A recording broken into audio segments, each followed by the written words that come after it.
Good morning friends, আমি বিয়ার চলে এসেছি আমার 365 ডেজ চ্যালেঞ্জে ডে নাম্বার 25-এ। তো এখন আজকে ঘুম থেকে উঠলাম একটু আগে।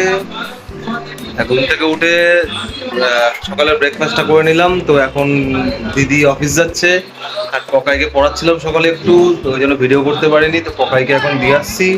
পকাই কালকে আমাদের বাড়িতে ছিল, ওদের বাড়ির সামনে অনেক জল জমে গেছিলো, তো ওই জন্য তো পকাইকে এখন বাড়ি দিয়ে আসছি, সাথে আমার দিদিকেও অফিস ছেড়ে দিয়ে আসছি, দেন বাড়ি চলে আসবো।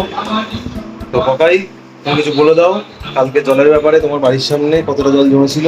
আমার বাড়ির সামনে আমার এক কোমর পর্যন্ত জল জমেছিল। আমাকে বাদ দিয়ে দে। তো এক কোমর পর্যন্ত জল জমে গেছিল পকাইয়ের, তো ওই জন্য বাড়ি যায়নি। পকাই কালকে আমার সাথেই ছিল, এখানে খুব ডিস্টার্ব করেছে। আচ্ছা, আমি ডিস্টার্ব করেছি? কে ডিস্টার্ব করেছে? তুমি। ও ঠিক আছে, তো আমি ডিস্টার্ব করেছি ওকে। তো আমি ওকে আর ডিস্টার্ব করতে চাই না বলে এখন বাড়ি দিয়ে আসছি। তো টাটা। না, থাক এখানেই থাক। কথা বল, এখানে পালাচ্ছিস কেন?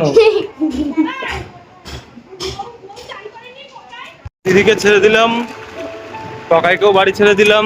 তো আমি একটু গেছিলাম দশকর্মার দোকানে, আমাদের বাড়িতে পুজো আছে, তাই দশকর্মার জিনিসগুলো দিয়ে কাগজটা দিয়ে আসতে ওরা রেডি করে রাখতো। তো দশকর্মার দোকানটাই বন্ধ।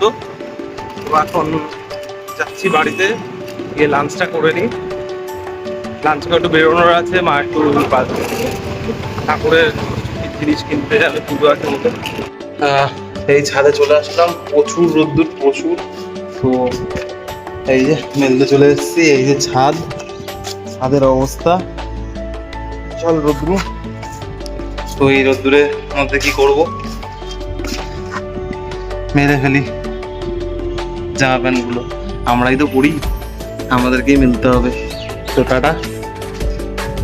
তো এই যে ঘেমে পুরো চান হয়ে গেছি, ভালো হয়ে গেছে।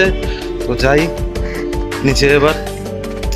প্রচন্ড বিকেলে একটু পুচকিকে নিয়ে বেরিয়েছিলাম চেক আপ করাতে।